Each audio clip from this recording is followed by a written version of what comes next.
15년 전 다윗은 사무엘을 통해 이스라엘 왕으로 세움을 받을 것이고 그 증표로 기름 부음을 받게 됩니다.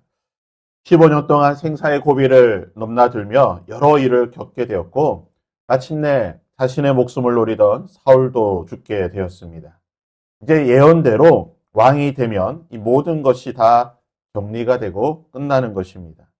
본문 말씀은 다윗이 왕이 되는 과정이 완료형이 아니라 여전히 현재 진행형으로 표현되고 있음을 보게 됩니다. 사울의 죽음으로 끝날 줄 알았던 이 모든 일들이 또 다른 도전과 시작의 연속인 것입니다. 사울이 죽은 뒤 다윗은 더 이상 블레셋 영토였던 시글락에 머물 수 없게 됩니다. 블레셋 방백들이 다윗을 신뢰하지 못하였고 아기스 역시 언제 마음이 돌변하여 자신을 공격할지 모르는 상황입니다. 더군다나 다윗은 자신과 함께한 600명, 그들의 가족, 그리고 아말렉에서 노획한 그 여러 물자까지 합치면 시글락이라고 하는 곳에 머물기에는 너무 부족한 장소였습니다. 그래서 본문 1절은 그 후에, 그러니까 이제 모든 것이 다 정리되고 난 후에 다윗이 여호와께 여쭈어 이르되 내가 유다 한 성읍으로 올라가리이까 여호와께서 이르시되 올라가라. 다윗이 아뢰되 어디로 가리이까 이르시되 헤브론으로 갈지니라. 다윗은 하나님께 자신의 거취에 대해서 물어보게 됩니다. 하나님, 제가 이곳에 머물러야 됩니까? 아니면 고향으로 돌아갈까요? 그러자 하나님께서 말씀하시기를 헤브론으로 가라고 말씀하십니다. 유다 지파 영토였던 헤브론, 시글락에서 다윗이 머물러 있던 시글락에서 헤브론까지는 대략 한 50km 정도 되는 거리입니다. 시글락이 평평한 평지에 있는 도시라고 한다면 헤브론은 해발 900m 정도 되는 이 고산지대에 있는 도시입니다. 또 본문 말씀에 보면 올라가라고 표현되어 있는데요. 성경에서 보통 올라가라 또는 내려가라고 하는 것은 그냥 단순히 말하는 것이 아니라 실제로 지형이 고지에 있을 경우에는 올라가라 또는 아래쪽에 있을 경우에는 평지에 있을 경우는 내려가라는 표현을 쓰게 됩니다. 그래서 본문에서도 시글락에서 헤브론까지 올라가라. 600m 되는 900m 정도 되는 이 고산지대로 올라가라는 것입니다. 지금 다윗과 함께한 사람들, 다윗만 있는 것이 아니라 남녀노소 여러 사람들이 있습니다. 양과 소도 있습니다. 하루 이틀 갈 수 있는 거리가 아니죠. 며칠을 걸려서 가야 되는 거리입니다. 이 거리를 하나님께서 지켜주시는 것입니다. 다윗이 시글락을 떠나 며칠 동안 헤브론으로 갈 동안 블레셋 군대는 추격하지 않았습니다. 아기스도 추격하지 않았습니다. 분명 추격할 만도 한데 다윗이 도망간다는 이야기를 들었다라고 한다면 이미 사울을 죽이고 이스라엘을 정벌하고 온 이 블레셋이 다윗이 도망가는 것을 그냥 둘 리가 없습니다. 그럼에도 불구하고 하나님은 다윗이 시글락을 떠나 헤브론으로 가는 이 여정을 지켜주셨다는 것입니다. 다윗이 헤브론에 도착하게 되자 유다 지파의 사람들이 다윗을 왕으로 삼게 됩니다. 유다 사람들이 와서 거기서 다윗에게 기름을 부어 유다 족속의 왕으로 삼았다라고 말합니다. 15년 전에는 사무엘이 다윗에게 기름을 부었고 이제 15년 만에 유다 지파가 다윗에게 기름을 붓게 됩니다. 15년 전에는 가족들 앞에서 기름 부음을 받았지만 15년 후에는 유다 지파 앞에서 기름 부음을 받았습니다. 드디어 다윗은 유다 지파, 비록 한 지파이긴 하지만 유다 지파의 왕이 되었고 7년 6개월 동안 헤브론을 수도 삼아 유다 지파를 다스리게 됩니다. 이스라엘은 12지파인데요. 유다 지파의 다윗이 왕이 되었다고 한다면 나머지 11지파는 누가 통치하고 다스렸을까요? 7년 6개월 동안 다윗이 유다 지파의 왕으로 있는 동안 나머지 7년 6개월은 누가 나머지 11지파를 다스렸는가? 8절에서 10절까지 보면 그 주인공이 누구인지를 이렇게 설명하고 있습니다. 사울의 군사령관 넬의 아들 아브넬이 이미 사울의 아들 이스보셋을 데리고 마하나임으로 건너가 길르앗과 아술과 이스라엘과 에브라임과 베냐민과 온 이스라엘의 왕으로 삼았다. 사울에게는 네 아들이 있었습니다. 사울은 만일의 사태를 대비해서 블레셋과의 전쟁을 앞두고 막내 아들이었던 이스보셋은 수도였던 기브아에 두고 나머지 세 아들과 블레셋 전투에 나가게 됩니다. 그리고 이 전투에서 길보아 산에서 모두 다 전사하였습니다. 사울과 세 아들은 죽었지만 막내 아들 이스보셋은 살아 있었고 더군다나 길보아의 전투에서 군사령관이었던 아브넬은 살아서 돌아오게 됩니다. 이 당시 정치 상황을 우리가 한번 고려해 볼 때에 정통성 있는 사울은 죽었지만 사울의 막내 아들은 살아 있었고 군권의 상징인 군사령관 역시 살아서 사울의 아들과 함께 있습니다. 그렇다고 한다면 유다 지파는 다윗을 왕으로 삼았지만 나머지 11지파 입장에서 볼 때에 유다 지파를 따라서 다윗을 섬기기보다는 정통성 있는 왕이었던 사울, 그의 아들인 이스보셋, 그리고 군권을 가지고 있는 군대를 장악하고 있는 이스보셋을 따르는 것이 어떻게 보면 더 합리적이고 또한 그것을 따르는 것이 그들의 생존에 있어서도 유리한 상황이었습니다. 이런 당시 정치 상황을 이용해서 군사령관이었던 아브넬은 이스보셋을 데리고 수도였던 기브아를 떠나 마하나임을 하는 곳으로 가게 됩니다. 이 기본에서 마하나임, 이 많은 성경학자들은 이 마하나임을 아마 요단 동쪽에 있는 길앗 땅에 있는 곳이라고 생각하게 됩니다. 특별히 야곱이 천사와 씨름하였던 이 분이엘이 있던 곳이 바로 아마 이 마하나임이지 않을까라고 추정을 하고 있는데요. 이곳은 이스라엘 백성, 이스라엘의 이름의 시작, 이스라엘 민족이 시작된 곳입니다. 아마 상징성이 있다 보니 새로운 이 왕조를 시작함에 있어서 기브아를 떠나서 이 마하나임으로 가는 것이 어떻게 보면 더 이 이스보셋에게는 정통성을 부여할 수 있는 곳이었습니다. 그리고 이곳에서 마하나임에서 이스보셋은 2년 동안 왕으로 있었다라고 말하고 있습니다.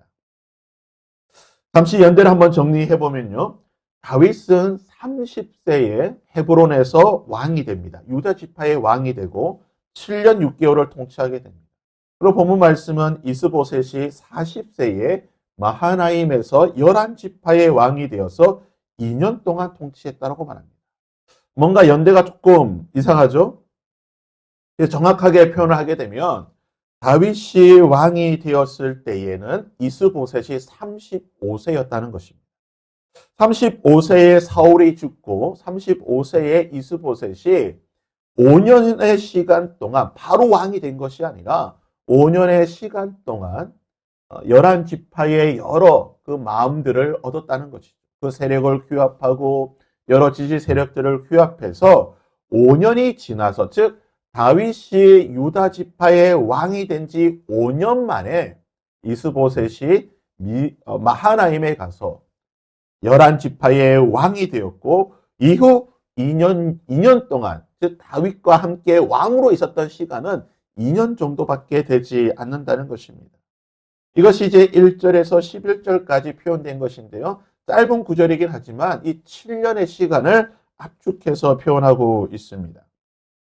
그렇다면 이 당시 정치 상황, 이스보셋이 5년 동안 여러 유다 지파, 11지파를 돌아다니면서 지파들의 세력을 규합하고 지지를 얻는 이 과정을 저는 간보는 시기다, 간보는 기간이었다라고 표현하고 싶습니다.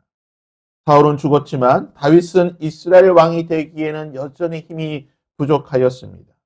자신이 유다 지파의 왕이 되었지만 다른 지파들이 다윗을 지지해 주지 않고 있습니다. 이것을 잘 보여주는 것이 5절에 보시면요. 다윗이 사울의 장례를 치러줬던 길랏 야베스, 즉 요단 동쪽에 있던 길랏 쪽 그 지파 사람들을 불러서 그들을 치하하게 됩니다. 너희들이 참 좋은 일을 하였구나. 사울이 죽은 것을 장례를 치러준 것에 대해서 치하하면서 무슨 말을 하게 됩니까? 내가 유다 지파의 왕이 되었다. 너희들이 비록 사울을 귀하게 여겨서 그의 장례를 치러 주었지만 이제 내가 유다 지파의 왕이 되었으니 너희 동쪽 지파들은 나를 지지해서 나를 왕으로 섬겨라라고 말하게 됩니다. 하지만 9절 말씀에 보면 이스보셋이 왕이 되었을 때에 가장 먼저 사울, 이스보셋을 지지했던 세력이 누구이냐? 이 바로 길앗 야베스 사람들이라는 거죠.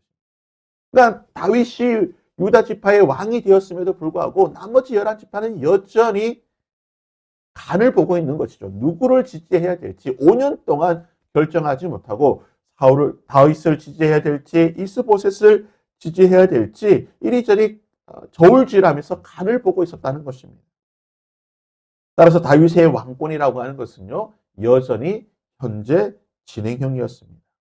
15년 전에 예언의 말씀을 들었고 15년 만에 유다 지파의 왕이 되었지만 이것으로 끝난 것이 아니라는 것입니다. 다윗은 여전히 왕이 되기 위해 도전과 여러 가지 일들을 해야 된다는 것입니다. 12절에서 32절까지는 이제 다윗이 왕이 되고 난 뒤에 이스보셋의 세력과 이 전투를 하고 있는 상황입니다. 쉽게 생각하면 이제 내전이 일어난 것이죠. 나라가 남북으로 나뉘어진 상태에서 내전이 일어난 것인데요. 오늘 본문을 보시면요. 헤브론에 있던 다윗의 세력들이 기브온 목가라고 하게 되고 마하나임에 있던 북쪽에 있던 마하나임에 있던 이스보셋의 세력들이 다시 이 기브온 목가로 함께 모이게 되는 것입니다. 이 기브온 목가는 이 기브아에서 그렇게 멀지 않는 예루살렘에서도 그렇게 멀지 않은 곳입니다. 대략 한 10km 정도 떨어진 곳인데요. 이곳은 큰 저수지가 있고 수량이 풍부한 곳입니다. 그래서 실제로 국악의 발굴에 따르면 이렇게 큰 물 저수지, 물을 보관했던 물 저장고가 발굴될 만큼 이곳은 물이 수량이 풍부한 것이었고 본문의 말씀에도 기브온 목가라고 표현되어 있는 물이 상당히 많았던 지역을 두고 다윗의 군대와 이스보셋의 군대가 서로 대치하였습니다. 그리고 본문의 말씀은 이 두 세력이 전투를 하게 되고 그 결과가 어떻게 됩니까? 30절, 31절에 요압이 아브넬 쫓기를 그치고 돌아와 무리를 다 모으니 다윗의 신복 중에서 19명과 아셀이 없어졌으나 다윗의 신복들이 베냐민과 아브넬에게 속한 자를 쳐서 360명을 죽였다라고 말합니다. 비록 다윗은 유다 지파 한 지파의 세력을 갖고 있었고 이스보셋은 11지파 대부분의 이스라엘 백성들이 이 이스보셋을 지지하였지만 다윗의 세력들이 점점 강성하여지고 군사력의 힘을 얻고 있었다는 것을 본문의 말씀이 가르쳐주고 있는 것입니다. 이 사건을 기점으로 해서 우리가 내일 살펴보겠지만 다윗은 점점 강성해지고 사울의 집안은 점점 쇠하여졌다라고 하는 표현이 나오는 것이 바로 이 전쟁을 통하여서 이러한 결과가 오게 되었다는 것입니다. 사랑하는 여러분, 성경은 우리에게 말씀하시기를 우리의 믿음은 완료형이 아니라고 말합니다. 우리의 믿음의 끝은 바로 저 천국에 들어가는 순간 우리의 믿음이 끝나는 것입니다. 우리가 이 땅에 살아가는 동안은요, 여전히 우리의 믿음은 현재 진행형인 것입니다. 다윗 15년 전에 하나님의 예언의 말씀을 들었음에도 불구하고 그리고 15년 만에 유다 지파의 왕이 되었지만 여전히 그는 왕이 되기 위해 힘써 싸워 나갔던 시간이었던 것입니다. 성경 우리에게 권면하기를 그런즉 선줄로 생각하는 자는 넘어질까 조심하라. 다윗이 유다 지파의 왕으로 만족하였다고 한다. 그는 이스라엘의 통치하는 이스라엘의 왕으로 등극하지 못하였을 것입니다. 그는 유다 지파의 왕이 되었을 뿐만 아니라 이스라엘 지파의 왕이 되기 위해 더 도전하며 하나님의 말씀을 의지하고 힘써 싸워 나갔을 때에 하나님은 다윗의 가문을 더 흥왕케 하시고 강성케 하시고 사울의 집안은 쇠약케 하셨던 것을 보게 되는 것입니다. 오늘 하루 우리의 믿음의 경주의 끈을 놓치지 마시길 바랍니다. 여러분의 신발의 끈을 힘써 다시 한번 조이시고 여러분의 허리의 띠를 한 번 더 조이시고 오늘 하루 하나님의 말씀을 의지하여 우리의 믿음의 경주를 달려나갈 수 있기를 바랍니다. 하나님께서 주시는 그 믿음의 목표를 향하여서 오늘 하루 힘써 달려나가실 때 주께서 우리의 믿음을 흥왕케 하여 주실 것이고 우리의 대적은 쇠약해 해 주실 것입니다. 오늘 하루 일하는 은혜가 있기를 주님의 이름으로 부탁드립니다. 함께 찬양